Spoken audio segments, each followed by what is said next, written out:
Welcome to the beginning of a brand new era here in Birmingham. It's year one of the UAB College Football Dynasty, and we're going to kick things off against FCS Southeast here. We're going to build some confidence and try to start this rebuild off the right way. We aren't going to sit here and expect perfection, but we want the energy. We want to see who's going to earn that spot, pop off early. It's the first look at what head coach Doug Canoy wants the program to be, and make no mistake, this is personal. UAB has been overlooked for far too long, and that era is going to end now. As for the first play, we're going to hand this one off to Jackson here, who's going to go ahead and go up for 15 yards, but that drive ultimately does nothing here.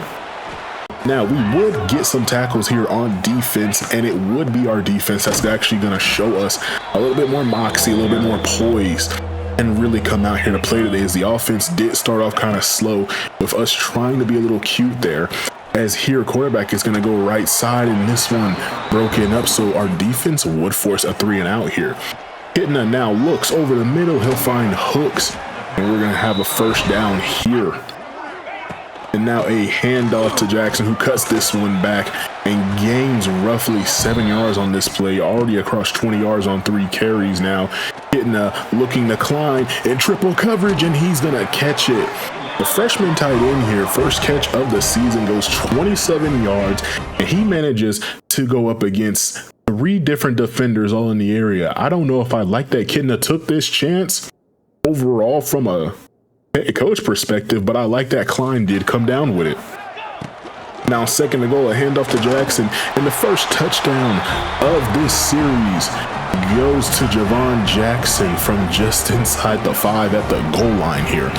But we will go up 7-0 against FCS Southeast here as they get the ball back, and they would hand this one off, and it's Bryant, the senior safety, able to come up, fight over the top of a pulling guard here, absolutely stonewalls him, and he'll make the play here for a loss. Jumping to 2nd and 6, back for the UAB offense, and right now this is something that is going to concern me, as pass protection and QB accuracy are not the best right now, and they're able to get back there. But one thing that I can say will be incorporated in this offense is trying to have the RPO game, keep things short, and keep ourselves ahead of the chain here, as Kitna goes left side, has a man in step. He was looking for Brown there, and he just overthrows him, and now he's going to try and take a shot for Milliner, trying to make up for missing Brown, and Milliner can't hold on to it. We jump a little forward here as we're 3rd and goal, and the first passing touchdown of the day goes to Milliner. So Kitna able to kind of redeem himself after the defense gets a great stop, and we drive our way down the field. FCS Southeast would try to attempt a field goal here to go ahead and break the goose egg they have on the scoreboard, but it's gonna be right to the right. So FCS Southeast does not get on the board here, and we're going to try right before halftime to get our own points on the board for a field goal. And we would actually doink it off the right upright here. And this would put FCS Southeast in good enough field position to actually want to attempt a Hail Mary here at the end of the first half. He has a man, it's one-on-one coverage, and it was nearly caught in the end zone there. We almost got posterized. So now they're going to look to hand this one off, and we have 2 people here able to make that play. Eli Ennis, the one really able to get back there. And on this play, we have 4 different defenders able to get back there against the quarterback. All but one person we sent was able to get there. We will look to add another field goal, or at least to add a field goal, We've got a second attempt here. This one we would make to bring the score 17-0. And so we are trying to put as many points on the board as possible and keep them from scoring. And we'll continue to do that by forcing a fumble, which will be recovered by Eli Ennis here. And again, it's the defense that has had to start us off strong.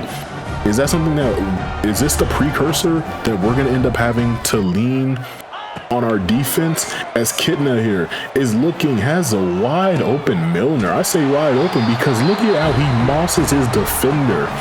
He goes up, high points the ball, and says, "Give me that." And the step back celebration once again, bringing us up 24-0. In the 3rd quarter, we would have a holding penalty here, but Klein just going up for it. 6'4", just over 200 pounds, really a receiver playing at tight end. So When we want to really run the ball, expect to see one of the other tight ends pop up on the game there, as Jackson's going to take his blocks, read them correctly, and get us a first down here all the way up to the 39-yard line.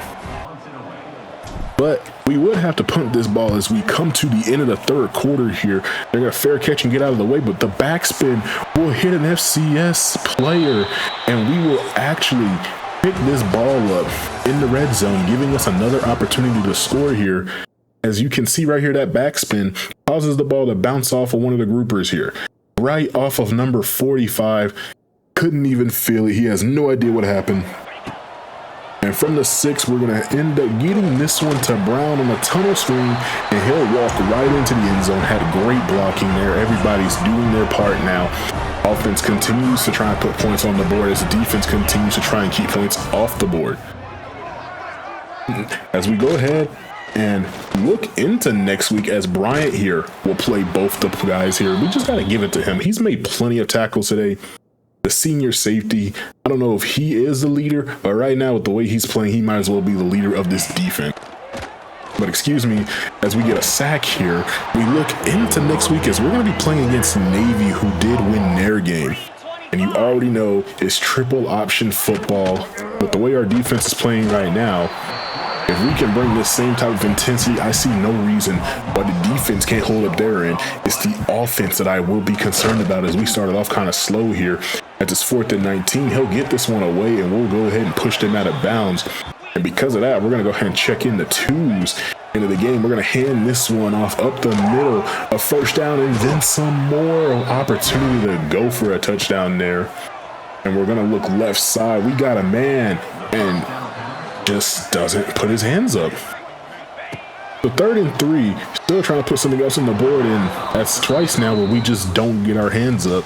I guess we can see why we have 1s and 2s for the moment, but we would win this game 34-0. Nothing entirely crazy, as this is a game that we are supposed to win. Now, speaking from me to you guys, I hope to get the Navy game out as soon as possible and really just dive into this series. I am considering sooner rather than later to get out the recruiting video, but I'll let y'all know how everything goes as it goes. Thank y'all for tuning in, and I will see y'all in the next one.